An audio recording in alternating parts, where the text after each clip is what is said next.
এই ঘটনাটি যিনি পাঠিয়েছেন তার নাম সোহেল। উনি একজন সৌদি প্রবাসী রেমিটেন্স যোদ্ধা ভাই। ওনার দেশের বাড়ি নরসিংদী জেলার মাধবদী উপজেলায়। এই ঘটনাটি উনি শুনেছেন ওনার বড় বোনের কাছ থেকে। আর এটা অনেক আগের ঘটনা, তো এটা এক্স্যাক্ট কত সালে হয়েছিল এটা বলা মুশকিল, তবে মুক্তিযুদ্ধের আগে বা পরের কোনো একটা সময় হতে পারে।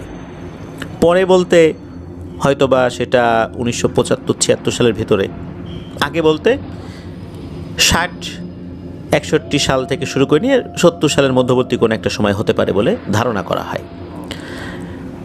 আর এটা ঠিক কোথায় ঘটেছিল এটা বলা মুশকিল, কারণ এটা ওনার বড় বোনও জানতে পারেন নাই, আর সোহেল ভাইও তো জানবেন না, এটাই স্বাভাবিক। যার কারণে স্থানটা উনি বলতে পারেন নাই, তবে অনুমান করা যায় এটা নরসিংদী জেলার আশেপাশের কোনো একটা জায়গা হবে। ওই সময়ে শুধু না, এখনও কিন্তু আমরা দেখি যে রাঙামাটি, খাগড়াছড়ি, এই যে পার্বত্য এলাকাগুলো রয়েছে, এছাড়া আরও অনেক জেলা রয়েছে, সেখান থেকে বাঁশ কেটে বাঁশের ভেলা তৈরি করে, লম্বা একটা ভেলা তৈরি করা হয়, বাঁশের বান্ডিলগুলো বাঁধা হয়, একটার সাথে আর একটা কানেক্টেড থাকে রেল লাইনের মতো। রেল লাইনের উপর দিয়ে যেভাবে রেলগাড়িগুলো চলে আসে, ঠিক তেমনি নদীর পানির উপর দিয়ে রেলগাড়ির মতো বাঁশের যেই বান্ডিলগুলো এভাবে একটার সাথে আর একটা কানেক্টেড থাকে, তারা বাইতে বাইতে অনেক দূর দূরান্ত থেকে বাঁশগুলো তারা বিভিন্ন বাজারে নিয়ে আসেন। তো ওনাদের ওই এলাকাতে এরকম বাঁশ সংগ্রাহক বেশ কয়েকজন ছিলেন, তারা 10 জনের একটা দল ছিল। এদের মধ্যে আপন 2 ভাইও ছিল।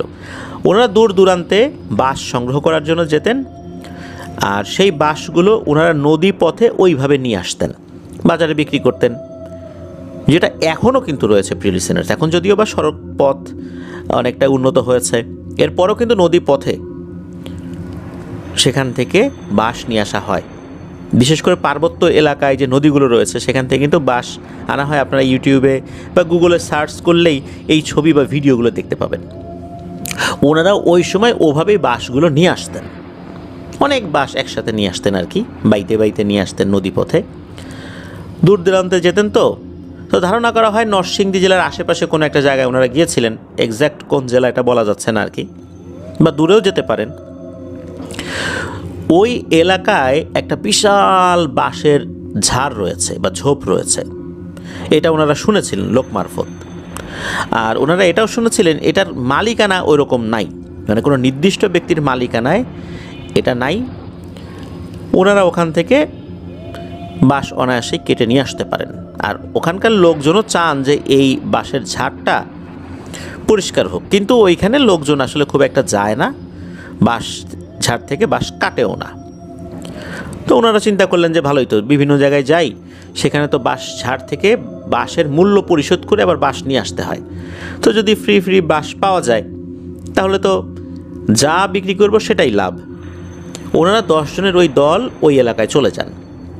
তবে এই ধরনের জায়গাগুলোতে যেখানে আসলে মালিকানা ওরকম খুঁজে পাওয়া যায় না, ওই এলাকার যিনি গণ্যমান্য ব্যক্তি তার কাছ থেকে অনুমতি নিয়ে কাজটা শুরু করতে হয়। ওই সময় ওই এলাকার যিনি চেয়ারম্যান ছিলেন তার সাথে ওনারা দেখা করেন। ওনারা বলেন যে আমরা তো এরকম বাঁশ সংগ্রহ করি, আপনাদের এলাকায় এরকম একটা বাঁশের ঝাড় রয়েছে শুনেছি, তো আমরা এখান থেকে বাঁশ সংগ্রহ করতে চাই।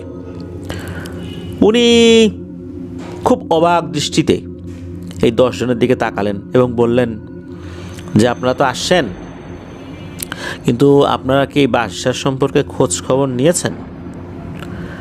ওনার এই চেয়ারম্যানের কথা শুনে কিছুটা অবাক হন, বলেন যে হ্যাঁ খোঁজ খবর নিয়েছি, কিন্তু আপনি এইভাবে বলছেন কেন? আপনার কথার মধ্যে বা চেহারার মধ্যে একটা অস্বাভাবিকতা ফুটে উঠছে। ওই 10 জনের মধ্যে যিনি টিম মেম্বার ছিলেন আর কি, উনি বলছেন।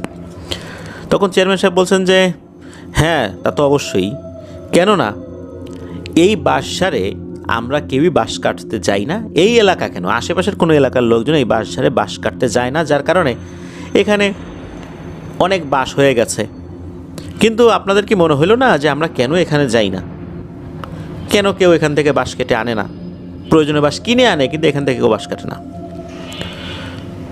তখন ওই 10 জনের ভিতরে যিনি টিম মেম্বার ছিলেন উনি বললেন যে দেখেন চেয়ারম্যান সাহেব, আমরা তো আসলে এটা করেই খাই, আমরা চেষ্টা করি বাঁশ নিরাপদের সাথে কেটে নিয়ে আসার জন্য। এটাই আমাদের পেশা, এটা আমাদের রুজি রুটি, এটা দিয়ে আমরা আমাদের পরিবারকে আল্লাহর রহমতে চালাই। এখানে কি সমস্যা আছে একটু বলবেন? তখন ওই চেয়ারম্যান সাহেব বললেন যে আপনারা দূর দূরান্ত থেকে আসছেন, আমার অনুমতি চাইছেন, আপনারা যদি বাঁশ কেটে নিয়ে যেতে পারেন তো ভালো, আমরাও চাই এই বাঁশঝাড়টা পরিষ্কার হোক, কিন্তু আমরা কেউ এটা পরিষ্কার করতে পারি না। আপনারা যদি দীর্ঘ সময় নিয়ে এখান থেকে বাঁশ কাটতে কাটতে এই বাঁশঝাড় যেটা হয়েছে এটা হালকা করে ফেলতে পারেন বা পরিষ্কার করে ফেলতে পারেন ভালো, তবে মনে রাখবেন এটা নিয়ে অনেক বদনাম রয়েছে, অনেকেই ওই বাঁশঝাড়ে গিয়ে আর ফেরত আসেনি, মারা গেছে, বা ফেরত যারা এসেছে মারাত্মক ভয় পেয়েছে, অনেক চিকিৎসা করে সুস্থ করাতে হয়েছে, কেউ কেউ পাগল হয়ে গেছে, এরকমও হয়েছে। এই কথা শোনার পর ওই টিম মেম্বার বললেন যে আমরা তো 10 জন আছি, আশা করি কোনো সমস্যা হবে না, আপনি শুধু অনুমতি দেন। চেয়ারম্যান সাহেব বললেন ঠিক আছে আপনারা যান, তবে এটার কোনো দায় দায়িত্ব কিন্তু আমি নিতে পারবো না, আপনাদের জন্য যদি কোনো ক্ষয়ক্ষতি হয় এটার কোনো দায় দায়িত্ব আমি নেব না, এটার জন্য আপনারাই দায়ী থাকবেন। ওনারা বলেন ঠিক আছে, আপনার অনুমতি পেয়েছে এটাই যথেষ্ট, আমাদের ক্ষয়ক্ষতি তো হতেই পারে, কত জায়গায় যাই, অনেক জঙ্গলে বিষাক্ত সাপ থাকে, সাপের কামড় খেয়েও আমাদের কত সদস্য মারা গেছে, তো ক্ষয়ক্ষতির কথা চিন্তা করেই আমরা এই কাজগুলো করি, সুতরাং আপনি দোয়া করেন আমরা যেন ঠিকঠাক মতো কাজটা করতে পারি। চেয়ারম্যান সাহেব অনুমতি দেন, ওনারা সেই বাঁশঝাড়ে যান। আসলে এটা এমন বাঁশঝাড়, এত বাঁশ জন্মেছে যে সূর্যের আলো ভেতরে পড়তে চায় না, এমন একটা অবস্থা। তো ওনারা ওখানে যাওয়ার পরে প্রথম যে কাজটা যেটা করতে হয় সেটা হচ্ছে ওনারা একটা মাচাং তৈরি করেন, মাটি থেকে প্রায় 5-6 হাত উঁচুতে বা 3-4 হাত উঁচুতে একটা থাকার জায়গা তৈরি করেন। ওই জঙ্গল থেকে বাঁশ কেটে বাঁশ ফেরে ওনারা এরকম একটা মাচাং তৈরি করে ফেলেন। এই কাজে ওনারা সিদ্ধহস্ত, কয়েক ঘন্টার মধ্যে এই কাজ করে ফেলেছেন। ওনারা থাকার মতো একটা জায়গা তৈরি করেন যেন এই 10 জন ঘুমাতে পারেন। প্রথম দিন যে গিয়েছেন ওনারা 9 জন কাজ করছেন, 1 জন রান্নার কাজ করছেন, যেহেতু ওনাদের খাওয়া দাওয়া করতে হবে। আর এই বাঁশঝাড়ের ভেতরেই ওনারা থাকবেন বলে সিদ্ধান্ত নিয়েছেন। অন্য 9 জন যে এই যে মাচাং তৈরি করছেন, 1 জন একটু সাইডে রান্না করছেন। তো রান্না করতে করতে ওনার চোখ যায় ওনার থেকে একটু দূরে, উনি চমকে ওঠেন, আরে এইটা কি? উনি দেখতে পেলেন যে অনেকটা গরিলার মতো কোনো একটা প্রাণী, এই প্রাণীটা নজর রাখছে তার দিকে, যে উনি কি করছেন এটার দিকে চোখাচোখি হয়। প্রথম দৃষ্টিতে মনে হয়েছিল এটা কোনো বন মানুষ কিনা, আবার মনে হলো যে এইটা গরিলা কিনা। এটা আসলে ঠিক গরিলাও না, কোনো জঙ্গলি মানুষও না, তবে এরকম কিছু একটা যার 2 হাত রয়েছে, 2 পা রয়েছে, অনেকটা মানুষের মতোই দেখা যায়। এই জিনিসটা এক দৃষ্টিতে যিনি রান্না করছেন তার দিকে তাকিয়ে আছে, উনিও তার দিকে তাকিয়ে আছে যে জিনিসটা কী রে, আমার দিকে এইভাবে তাকিয়ে আছে, এই ঝোপের মধ্যে এই জিনিসটা কোত্থেকে এলো। উনি কোনো কথা বলেন নাই, চুপচাপ। পরে দেখলেন যে ওই জিনিসটা কোথায় যেন চলে গেল। এরপর উনি অন্য 9 জন যারা ওই মাচাং তৈরি করছিলেন তাকে বলছেন যে এই যে আমি তো একটা জিনিস দেখলাম এরকম এরকম। তখন ওনারা বললেন যে আরে জঙ্গলের ভিতরে এই টাইপের জিনিস তুমি দেখছো, হতে পারে বানর টানর জাতীয় কিছু, ও কিছু না, আর তুমি ভুলও দেখতে পারো। এটা বলে ওনারা এড়িয়ে গেলেন। তো ওই দিনের মতো ওনারা আর কোনো কাজ করেন নাই। প্রথম দিনে মাচাং তৈরি করা সহ ওনাদের থাকার জায়গা, রান্না করার জায়গা, এই জিনিসগুলো ওনারা তৈরি করেছিলেন। দ্বিতীয় দিন থেকে ওনারা ফুল স্পিডে কাজ শুরু করে দেন। 9 জন চলে যান বাঁশ কাটতে, 1 জন রান্না বাড়ার কাজ করবেন, এরকমটাই আর কি সিদ্ধান্ত। এইভাবে ওনারা কাজ করেন। দ্বিতীয় দিন যখন সকালবেলা রান্নার কাজ শুরু করেছেন, ওই লোকটা দেখে ওনার থেকে কিছুটা দূরে, এবার একটা না, গতদিন তো একটা দেখেছিলেন, এবার দুইটা একই রকম দেখা যায়, ওই গরিলার মতো দুইটা অবয়ব, উচ্চতা ওই রকম অতটা না, তবে স্বাভাবিক মানুষ যতটুকু উঁচু লম্বা হয় ওই রকমই আর কি। এই দুইটা অবয়ব এক দৃষ্টিতে ওনার দিকে তাকিয়ে আছে। উনি এটা খেয়াল করে বেশ অবাক হন, ওইভাবে ভয় পান নাই, কারণ ওই সময় তো দিনের বেলা। উনি অবাক দৃষ্টিতে এটা দেখছেন, দেখার পর উনি কিছুক্ষণ তাকানোর পর দেখলেন যে ওরা চলে গেল আবার। তারা যখন কাজের ফাঁকে দুপুরবেলা খাবার খেতে এসেছেন, সকালে তো নাস্তা করেই গেছেন সবাই, দুপুরবেলা খাবার খেতে এসেছেন ওনারা, তখন ওই লোকটা বলে যে আমি তো এরকম দেখলাম, গতকালকে একটা দেখছিলাম, এখন তো দুইটা দেখলাম। এবারও ওনারা 9 জনই তার কথায় কোনো গুরুত্ব দেয় না, গতদিনের মতো, বলে ধুর তুমি কি না কি দেখো এইসব। ওই দিনের মতো ঝামেলা শেষ, মানে ওই পর্যন্তই, আর কেউ কিছু দেখে নাই। রাত্রেও তারা ঘুমালো ওই মাচাঙের ভিতরে, কোনো সমস্যা নাই। রাত্রেবেলা কেউ কেউ ওয়াশরুমে যাওয়ার জন্য উঠেছে, তারাও কেউ কিছু দেখে নাই। তৃতীয় দিন ওই লোকটা রান্না করছে, এবারও রান্নার সময় সে দেখে, বিশেষ করে সকালে যখন রান্না করছে তখন তো অনেকেই কাছাকাছি ছিল, তখন দুপুরের খাবারের আয়োজন আর কি, যখন অন্যরা বাঁশ কাটার জন্য সাইডে যায়, বাঁশ কেটে কেটে জড়ো করছে, তখন উনি দেখেন যে দুইটা সেম জিনিস এসেছে, দূর থেকে এক দৃষ্টিতে তাকিয়ে আছে। এবার উনি কেন যেন খুব ভয় পান, উনি রান্না ফেলে দৌড়ে ওই যে বাঁশের যে মাচাং উঁচু করে তৈরি করা হয়েছে বাঁশ দিয়ে, ওইটাই উঠেছেন, ওইটাই উঠে ভিতরে গিয়ে বসেছেন, আর ওই দুইটার দিকে তাকিয়ে আছেন। উনি দেখছেন যে ওই দুইটা কি করে। উনি খেয়াল করলেন এই দুইটা এবার পালিয়ে গেল না বা অন্য জায়গায় সরে গেল না, এই দুইটা এগিয়ে আসলো। এগিয়ে এসে ওই যে উনি রান্না করছিলেন ওইখানে ওনাদের 10 জনের প্লেট রাখা ছিল, ওনাদের 10টা প্লেট ছিল। এই দুইটা এসে ওই প্লেটগুলো গুনছে, কয়টা প্লেট, কিছুক্ষণ গুনে চলে গেল, হেঁটে হেঁটে আবার চলে গেল, মিলিয়ে গেল কোথায় যেন। দুপুরের দিকে যখন খাবার খেতে এসেছে তখন ওনাদেরকে এবারও বলছেন যে আমি তো এখনও এরকম জিনিস দেখলাম, এবার শুধু প্লেট গুনে নিয়ে গেল। অর্থাৎ কয়েকজন আমরা আসি এইটা মনে হয় গুনলো। এই কথা শোনার পর ওনারা কেউ কেউ কিছুটা গুরুত্ব দিলেন, কেউ কেউ একদম হেসে উড়িয়ে দিলেন। ওই রাত্রে ওনারা যখন রাতের খাবার শেষ করে ঘুমিয়েছেন, গভীর রাত, আনুমানিক কয়টা বাজে তো বলা যায় না, এরকম বাঁশঝাড়ের ভেতরে তো আসলে সন্ধ্যার পরেই মনে হয় যে ঘুটঘুটে অন্ধকার, দেখে যেহেতু দিনের বেলাতেই আলো কম পড়ে, সেখানে বিকেল হলেই বাঁশঝাড়ের ভেতরে রাত নেমে আসে। আর রাতের বেলার কথা আর কি বলবো, সারাদিন পরিশ্রম করেছেন, সন্ধ্যার পরপরই ওনারা শুয়ে পড়েছেন। রাত আনুমানিক কয়টা বাজে এটা আসলে ওনারা বলতে পারেন না, তবে খুব যে বেশি রাত ছিল এটাও বলা যাবে না, ওনাদের জন্য সেটা অনেক রাত নিঃসন্দেহে। ওনারা রাতের খাবার শেষ করে ঘুমিয়েছেন, হঠাৎ করে ওনাদের সবারই ঘুম ভেঙে যায়। ঘুম ভাঙে বাঁশের কটমট কটমট আওয়াজে। বাঁশঝাড়ের ভেতর যখন বায়ু বা বাতাস প্রবাহিত হয় তখন কিন্তু এই বাতাসের কারণে শুধু যে পাতার ঝিরঝির শব্দ শোনা যায় বিষয় এরকম না। যারা বাঁশঝাড়ের ভেতরে গিয়েছেন বা পাশ থেকে শব্দ শুনেছেন তারা বুঝতে পারবেন যে বাঁশ অনেক সময় কটমট কটমট কটমট আওয়াজ করে। এই আওয়াজগুলো এরকম যে কাঠঠোকরা যদি বাঁশের গায়ে সে শব্দ করতে থাকে ঠোঁট দিয়ে, যেরকম শব্দ অনেকটা ওই রকম।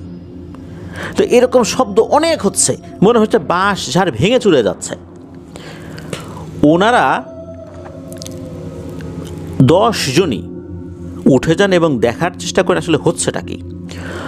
ওনারা যখন ওনাদের যে মাচাং ওখান থেকে বাইরে তাকান, বাইরে তাকিয়ে দেখেন যে ওই যে গরিলার মতো বেশ কয়েকটা অবয়ব ওনাদের মাচাঙের দিকে এগিয়ে আসছে, এবং এগিয়ে এসেই মাচাঙের নিচের দিকে যেই পিলারের মতো দেয়া হয়েছিল বাঁশ দিয়ে, এগুলোর উপর আঘাত করা শুরু করছে, মানে ওটা ভেঙে ফেলবে। আমরা শুরুতে বলেছিলাম যে এই 10 জনের মধ্যে কিন্তু আপন 2 ভাই ছিল।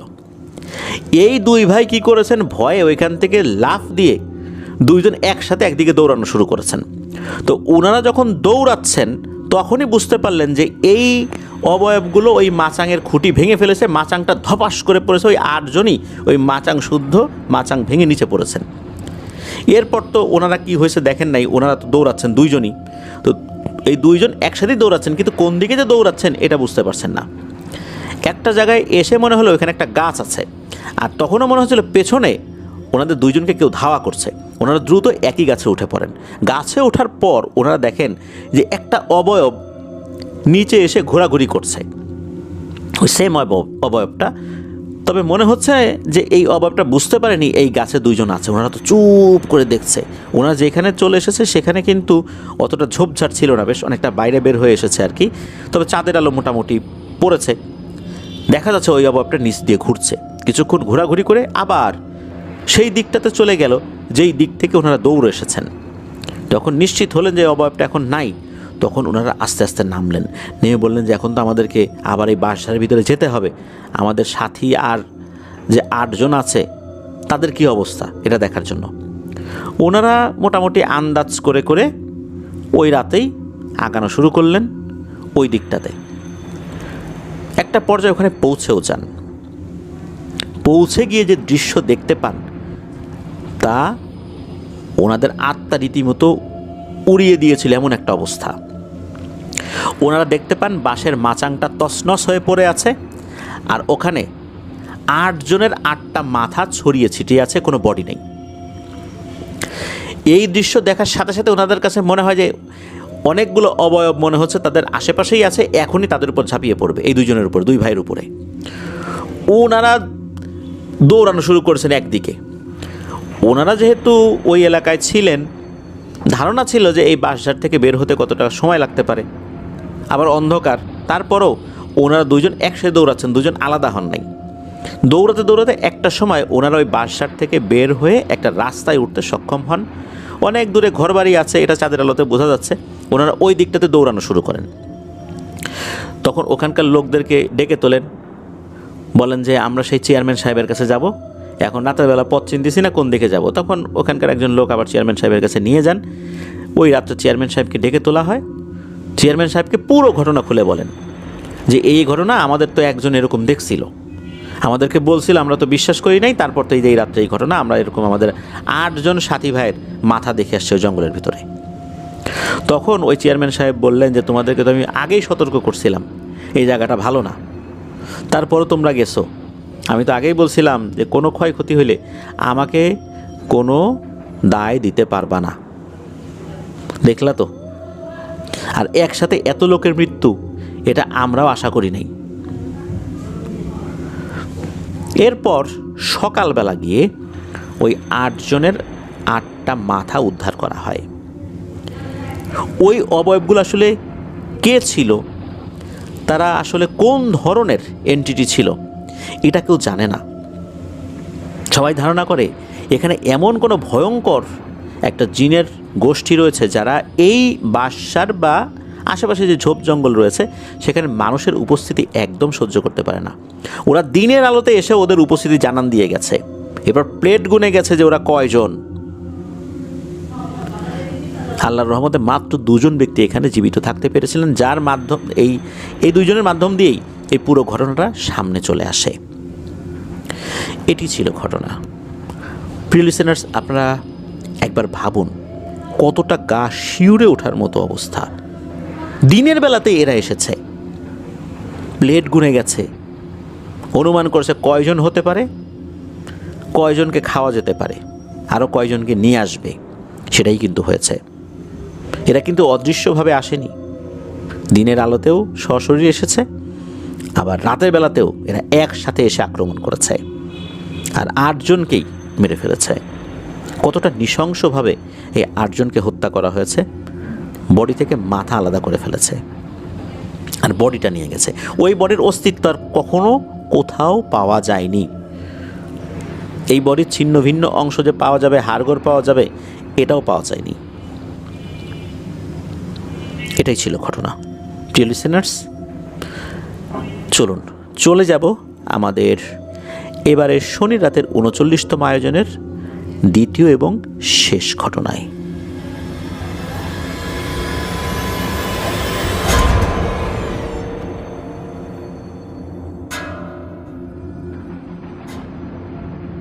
আবারও স্বাগতম জানাচ্ছি প্রিয় লিসেনার্স আমাদের শনির রাতের ৩৯তম আয়োজনের দ্বিতীয় এবং শেষ ঘটনায়। এখন যে ঘটনাটি আমাদের যে রেমিটেন্স যোদ্ধা ভাই পাঠিয়েছেন, ওনার নাম আলী আরফান।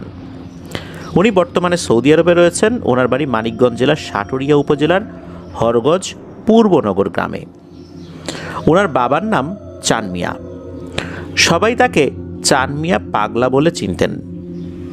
অত্যন্ত সহজ সরল, সৎ, অতি সাধারণ জীবনযাপনে অভ্যস্ত ছিলেন এই চান মিয়া। উনি টুকটাক ঝাড়ফুঁক করতেন। উনি এতটাই সৎ মানুষ ছিলেন যে আমাদেরকে এই যে আরফান ভাই জানিয়েছেন, মাঝে মাঝে ওনারা চক থেকে লেবু নিয়ে আসতেন। লেবু নিয়ে এসে যখন ওর মাকে দিতেন, ওনার মা সেটা কেটে যখন খাবারের সময় লেবুটা দিতেন, তখন কিন্তু এই আরফান ভাইয়ের বাবা উনি তার মাকে প্রশ্ন করতেন, লেবু পেলে কোথায়? আমি তো লেবু কিনি নাই। তখন ওনার মা বলতেন যে এই তোমার ছেলে নিয়ে আসছে। তখন আরফান ভাইকে বলতেন যে তুমি এটা কোত্থেকে নিয়ে আসছো? তখন উনি বলতেন যে এটা তো আসলে চকের থেকে নিয়ে আসছি। সোজা বাংলায় এটা হলো চুরি করা জিনিস। উনি কখনোই এই জিনিস খেতেন না জেনে শুনে। শুধু তাই না, ওনাকে কেউ চাইলেই যে এক কাপ চা খাওয়াবে এটাও সম্ভব ছিল না। ওনাকে চাইলে যে কেউ কোনো খাবার খাওয়াবে ডেকে, এটা অনেক কঠিন ছিল। জেনে বুঝে তারপর কারো কাছ থেকে কোনো জিনিস খেতেন, কেউ যদি তাকে আপ্যায়নের জন্য ডাকত। এমন একজন মানুষ ছিলেন। ঘটনাটি ১৯৮০ বা ৮১ সালের দিকে ঘটেছিল বলে অনুমান করা হয়। ঘটনাটি ওনার বাবা ওনাকে বলেছিলেন। ওনার বাবা ৪১ দিনের একটা সাধনায় বসেছিলেন। ওনাদের বর্তমান যে বাড়ি, এই বাড়ির ঠিক পেছন দিকে একটা তাল গাছ ছিল। ওই তাল গাছের ওখানে ৩টা আইলের একটা সংযোগস্থল ছিল। ওইখানে একটা জলচকিতে বসে কাজ করতে হবে, অর্থাৎ সাধনা করতে হবে। জলচকি বলতে টুলের মতো, বাট বেশ বড়, 4টা পা আছে কাঠের। এটার উপর বসে সাধনা করতে হবে। একটা তসবি, একটা বাটি, কিছু আগরবাতি, এগুলো নিয়ে উনি সাধনা শুরু করেছিলেন। রাতের নির্দিষ্ট সময় সাধনা করতেন, আর ওই জলচকি বা ওই জিনিসগুলো ওখানেই থাকতো। এভাবে করছিলেন। এর মধ্যে হয় কি, ওনাদের এক প্রতিবেশী যার নাম হচ্ছে দলিল, এই দলিল চাচার এক আত্মীয় থাকতেন বাগেরহাটে। ওই আত্মীয় এই দলিল চাচার বাড়িতে বেড়াতে এসেছেন। ওই আত্মীয় যিনি আসছেন, তার সাথে তার অল্প বয়স্কা মেয়েও আসছে। এই মেয়ের সাথে জিনের আসর আছে বা জিনের সম্পর্ক আছে, বা জিন তাকে খুব বিরক্ত করে, এরকম একটা সমস্যা ছিল। ওই আত্মীয় যখন এই দলিল চাচাকে বলেন যে আমার মেয়ের সাথে তো এই ধরনের সমস্যা, অনেক হুজুর কবিরাজ দেখাইলাম, কিন্তু এই জিনটাকে হাজিরই করতে পারে না সহজে। বলে যে জিনের সমস্যা, কিন্তু ও তো হাজিরই হয় না, আর সমস্যার সমাধানও হয় না। এ কথা যখন ওই দলিল চাচা শুনেছেন, তখন উনি চিন্তা করলেন যে আরে, আমার বাড়ির পাশেই তো চান মিয়া ভাই আছে, তাকে গিয়ে বলি না, দেখি উনি কোনো ব্যবস্থা করতে পারে কিনা। এই দলিল চাচা গিয়ে এই আরফান ভাইয়ের বাবা চান মিয়াকে অনুরোধ করছেন যে চান মিয়া ভাই, আমার এক আত্মীয় আসছে, তুমি একটু দেখো। এখন এই সাধনার মধ্যে, সাধনা শেষ না হওয়া পর্যন্ত কোনো রুগী দেখা যাবে না, এরকম একটা নিষেধাজ্ঞা ছিল। তো উনি তো কোনো রুগী দেখবেন না। এদিকে প্রতিবেশী মানুষ অনেক করে অনুনয় বিনয় করতে থাকে। আর আরফান ভাইয়ের বাবা চান মিয়ার চাচাতো ভাই, যার নাম হচ্ছে জাহাজ আলী, এই জাহাজ আলী উনিও টুকটাক কবিরাজি জানতেন। উনি এসে এই চান মিয়াকে অনুরোধ করেন যে ও চান মিয়া ভাই, আরে দেখো না, কিছু টাকা পয়সা তো কামাইতে পারবা। রাজি হয় না। একটা পর্যায়ে দলিল চাচা আর এই জাহাজ আলী ওনার অনুরোধে রাজি হন আরফান ভাইয়ের বাবা, যে ঠিক আছে যাও মেয়েটাকে নিয়ে আসো আমার কাছে। তো মেয়েটাকে নিয়ে আসা হয়। উনি তো অনেক দোয়া দুরুদ পড়ছেন, ওনার জানা যত বিদ্যা আছে সব কিছু প্রয়োগ করছেন, কিন্তু না, ওই মেয়ের মধ্যে কোনো রিয়াকশন দেখা যায় না, অর্থাৎ মেয়েটা স্বাভাবিক, জিন আর হাজির হয় না। বিভিন্ন দোয়া দুরুদ পড়তে পড়তে ঘেমে গেছেন।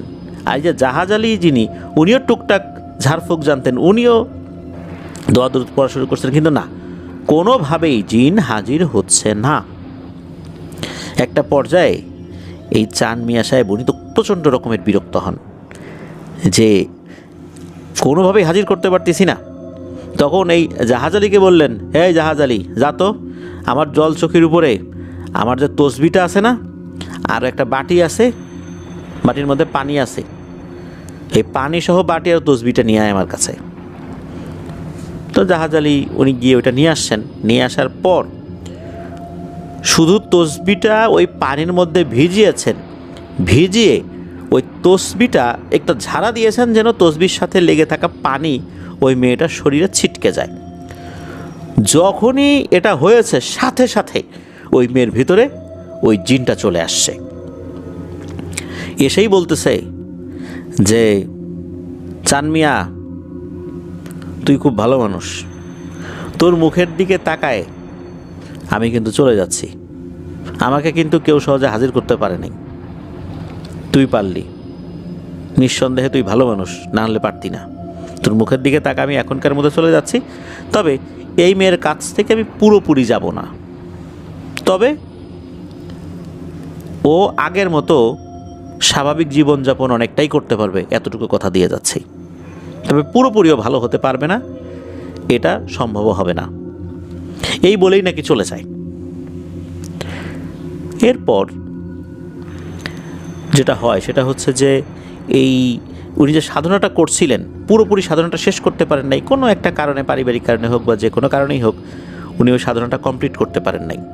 ওই সাধনাটা যদি উনি কমপ্লিট করতে পারতেন তাহলে অনেক কিছু হাসিল করতে পারতেন বলে জানা যায়, যেটা আলী আরফান ভাই আমাদেরকে জানিয়েছেন।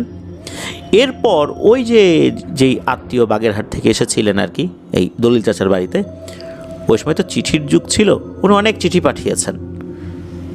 এই চান মিয়া উনি যেন যান সেখানে গিয়ে রুগীটা দেখেন, কিন্তু ওই সময় বলে দিয়েছিলেন যে এই রুগীকে উনি আর দেখবেন না, এটা সম্ভব হবে না, উনি আর যান নাই। আর এই যে চান মিয়া উনি এখন আর পৃথিবীতে নাই। 4 বছর হলো আলী আরফান ভাই সৌদি আরবে এসেছেন। সৌদি আরবে আসার 3 মাস পর ওনার বাবা ইন্তেকাল করেছেন। ইন্না লিল্লাহি ওয়া ইন্না ইলাইহি রাজিউন। আলী আরফান ভাই বলেছেন যে ওনার বাবার স্মৃতি হিসাবে এই ঘটনাটি যেন আমরা অবশ্যই প্রচারের চেষ্টা করি। প্রিয় লিসেনার্স, আপনারা একবার ভাবুন যে লোভ, এই জিনিসটা থেকে আমরা কয়জন নিজেকে বিরত রাখতে পারি? সহজ সরল জীবনযাপনে আমরা কয়জন অভ্যস্ত? সবসময় আমাদের মধ্যে একটা উচ্চাকাঙ্ক্ষা কাজ করে, যার মধ্যে সম্পদ অর্জনের সম্ভাবনা রয়েছে, সুযোগ রয়েছে, সেই জিনিসগুলো থেকে নিজেকে বিরত রেখে সাদাসিধাভাবে জীবনযাপন করা, সহজ সরল পথে চলা, লোভকে সংবরণ করা, এটা নিঃসন্দেহে অনেক বড় একটা সাধনার কাজ। স্থানীয় লোকজন চান মিয়াকে চান মিয়া পাগলা বলে চেনেন। ওই এলাকায় এখনও অনেক মানুষ রয়েছেন যারা চান মিয়া পাগলা, তার নাম শুনলেই তার সম্পর্কে অনেক পজিটিভ কথা বলবেন, তার সম্পর্কে অনেক ভালো জানেন, এমনটাই জানিয়েছেন আলী আরফান ভাই। প্রিয় লিসেনার্স, আজকের এই এপিসোডে আমরা এই দুটি ঘটনা নিয়েই হাজির হয়েছিলাম। আশা করছি ঘটনা দুটি আপনাদের কাছে ভালো লেগেছে। আপনারাও ঘটনা পাঠাতে থাকুন, লিখে বা রেকর্ড করে afnandaharwalbd@gmail.com এই ইমেল অ্যাড্রেসে। ঘটনা দুটি কেমন লাগলো তা জানিয়ে ভিডিওর কমেন্ট সেকশনে কমেন্ট করতে পারেন। এছাড়া আমাদের ফেসবুক পেজ আর গ্রুপ রয়েছে আপনাদের হরওয়াল নামে, সেখানে গিয়েও আপনারা আপনাদের মতামত জানাতে পারেন। আজকের এপিসোড থেকে বিদায় নিচ্ছি। আমাদেরকে যারা ঘটনা পাঠিয়েছেন, সোহেল ভাই, আলী আরফান ভাই, আমাদের দুজন রেমিটেন্স যোদ্ধা ভাই, তাদেরকে অসংখ্য ধন্যবাদ। যারা এপিসোডটি শুনলেন তাদেরকে অসংখ্য ধন্যবাদ জানাচ্ছি।